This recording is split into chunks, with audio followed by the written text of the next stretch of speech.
اعوذ باللہ من الشیطان الرجیم، بسم اللہ الرحمن الرحیم۔ تمام دیکھنے اور سننے والوں کو السلام علیکم۔ غیاث الدین بلبن ایک دن شکار کھیل رہے تھے۔ تیر چلایا اور جب شکار کے نزدیک گئے تو دیکھا ایک نوجوان ان کے تیر سے گھائل ہو کر تڑپ رہا ہے۔ کچھ ہی پل میں اس گھائل نوجوان کی موت ہو جاتی ہے۔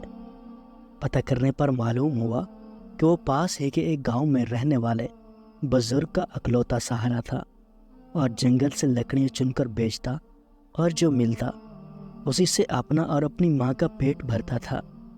غیاث الدین اس کی ماں کے پاس گیا، بتایا کہ اس کے تیر سے غلطی سے اس کے بیٹے کی موت ہو گئی۔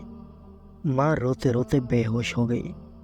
پھر غیاث الدین نے خود کو قاضی کے حوالے کیا اور اپنا جرم بتاتے ہوئے اپنے خلاف مقدمہ چلانے کی آزادی دی۔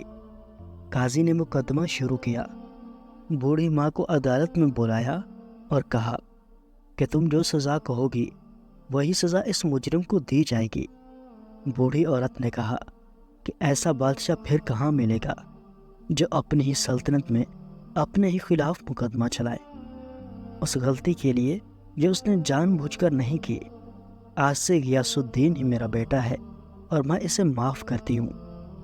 قاضی نے غیاث الدین کو بری کیا اور کہا اگر تم نے عدالت میں ذرا بھی اپنی بادشاہت دکھائی ہوتی تو میں اس بڑھیا کے حوالے نہ کر کے خود ہی سخت سزا دیتا۔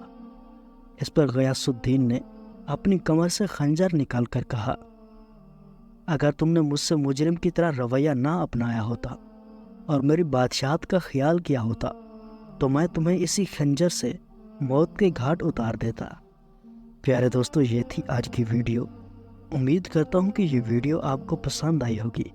اگر ویڈیو اچھی لگے تو ویڈیو کو لائک اور شیئر ضرور کریں، اور اگر آپ اسلامک ویڈیوز دیکھنا چاہتے ہیں تو اسلامی بندہ یوٹیوب چینل ضرور سبسکرائب کریں۔ شکریہ۔